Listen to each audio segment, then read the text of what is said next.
গবেষণায় দেখা গেছে যে ২৫ থেকে ৩৫ বছর বয়সী যে নারীরা রয়েছে তাদের মধ্যে যৌন চাহিদা সবচেয়ে কম বা মাঝারি। আবার ৩৫ থেকে ৪৫ বা ৪০ বছরের যে নারীরা রয়েছে তাদের মধ্যে যৌন চাহিদা সবচেয়ে বেশি কাজ করে, এবং একইভাবে ৪৫ বছর বা ৪০ বছরের পরে যে নারীরা রয়েছে তাদের মধ্যে যৌন চাহিদা আস্তে আস্তে কমতে থাকে। এখানে আসলে বেশ কিছু বিষয় কাজ করে। সবচেয়ে গুরুত্বপূর্ণ যে বিষয়টি রয়েছে সেটি হচ্ছে হরমোনের যে বিষয়টি। যেহেতু মেয়েদের শরীরে হরমোনের একটা বিষয় কাজ করে, এবং আমরা জানি যে মেয়েদের শরীরে একটি অন্যতম ক্রিয়া হচ্ছে মাসিক, এবং তার সাথে কিন্তু বেশ কিছু হরমোন জড়িত।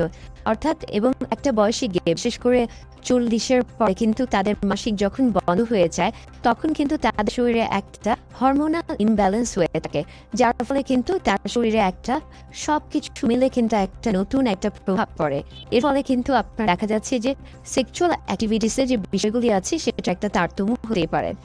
আবার অনেকে মনে করে যে ২৫ থেকে ৩৫ বছর বয়সে সবচেয়ে বেশি যৌন উত্তেজনা থাকা উচিত নারীদের ক্ষেত্রে, কিন্তু আসলে দেখা যায় যে ২৫ না, বরং ৩৫ থেকে ৪০ এই বয়সটা, বা ৩২ থেকে ৪০ এই যে মাঝারি যে বয়সটা, এই বয়সে আসলে নারীদের যৌন চাহিদা সবচেয়ে বেশি থাকে।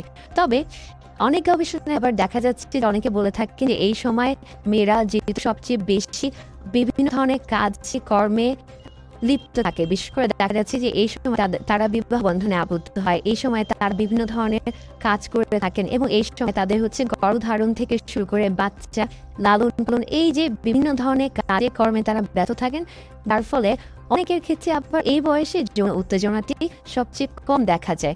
আসলে এটা মূলত দেখা যাচ্ছে যে সে যেহেতু বিভিন্ন কার্যকলাপে লিপ্ত থাকে, যার কারণে আসলে সে ওইভাবে সময় পায় না, বা তার যে মানসিক যে তৈরি একটি শারীরিক সম্পর্কে আবদ্ধ হওয়ার ক্ষেত্রে যে মানসিক যে তৈরি বা উপস্থিতিটা দরকার হয় সেই সময়টা আসলে সে পায় না।